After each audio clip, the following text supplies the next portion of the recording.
Hello दोस्तों, नमस्कार। हमारे चैनल में आप लोगों का बहुत बहुत स्वागत है। और सावन का महीना चालू हो रहा है, तो आप लोगों को अपने जो 12 ज्योतिर्लिंग हैं उसके बारे में कुछ जानकारी देंगे। सबसे पहले तो हर हर महादेव, जय शिव शंकर।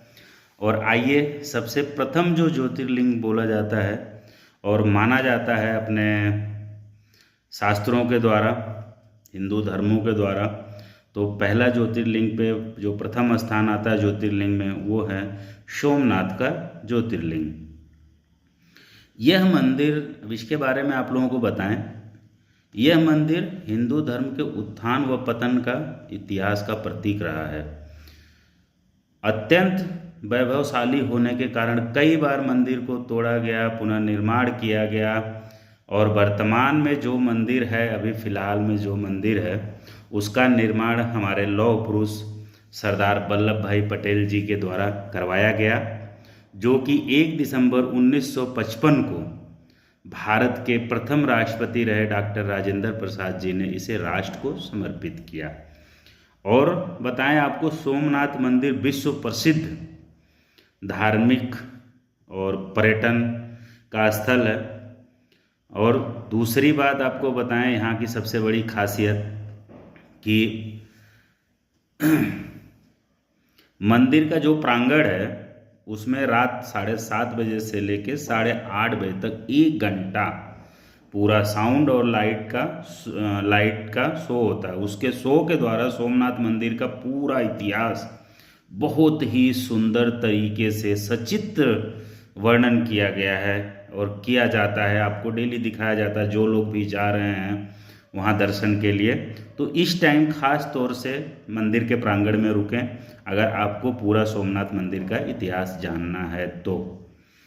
कहते हैं ना कि हरि अनंत, हरि कथा अनंता, कहूँ सुनो बहुविध सब संता।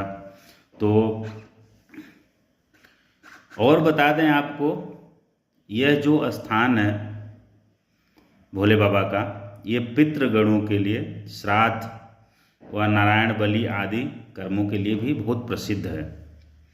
यहाँ पर कौन से महीने में जाने का विशेष महत्व है, तो वो आप जान लें। चैत्र महीना, भाद्रपद और कार्तिक महीने में यहाँ जाना बहुत ही विशेष माना जाता है।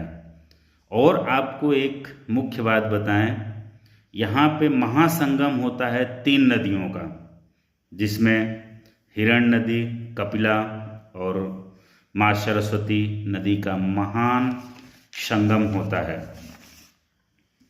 और अब आइए आपको ये जानकारी दे दें, ये शिवलिंग की जो स्थापना कब हुई, किसके द्वारा हुई, तो इसके बारे में भी जानना बहुत ज़रूरी है।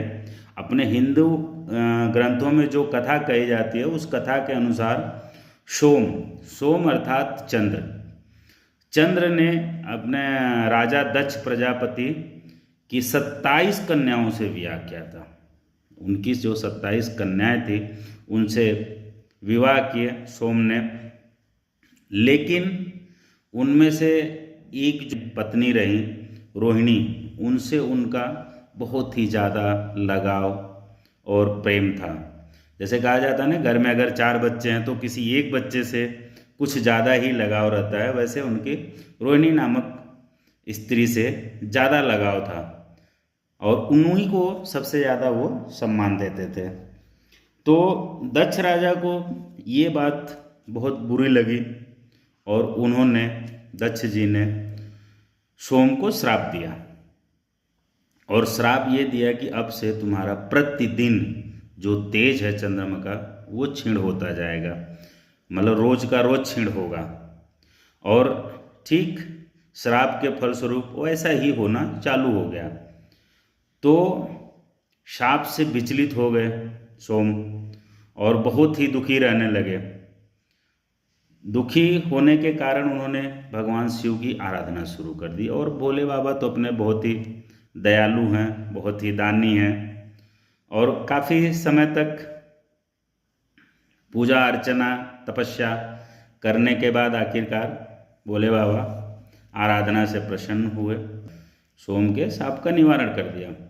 और सोम प्रभु शिव की इसीलिए सोम प्रभु वहाँ पे शिव की स्थापना की, इसलिए उनका नाम, उस शिवलिंग का, उस ज्योतिर्लिंग का नाम सोमनाथ पड़ा।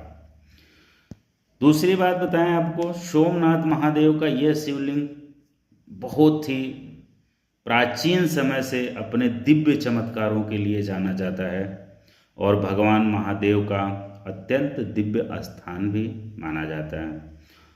और यदि किसी व्यक्ति की कुंडली में, बोलते हैं ना कुंडली का दोष बहुत खतरनाक होता है, और यदि किसी व्यक्ति की कुंडली में चंद्र दोष है तो यहाँ दर्शन और पूजा अर्चना करें तो आपका ये कष्ट दूर हो जाएगा।